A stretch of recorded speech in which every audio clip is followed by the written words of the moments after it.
اللہم صلی علی۔ حضرت عبداللہ بن عمر رضی اللہ تعالی عنہ سے روایت ہے کہ ایک سفر میں جو ہم نے کیا تھا، نبی کریم صلی اللہ علیہ وآلہ وسلم ہم سے پیچھے رہ گئے، اور آپ صلی اللہ علیہ وآلہ وسلم ہم سے اس وقت ملے جب عصر کی نماز کا وقت آن پہنچا تھا۔ ہم جلدی جلدی وضو کر رہے تھے، پس پاؤں کو خوب دھونے کے بدل ہم یوں ہی سا دھو رہے تھے۔ یہ حال دیکھ کر آپ صلی اللہ علیہ وآلہ وسلم نے بلند آواز سے پکارا، دیکھو ایڑیوں کی خرابی دوزخ سے ہونے والی ہے۔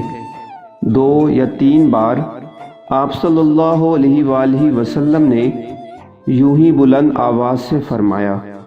صحیح بخاری حدیث نمبر 60۔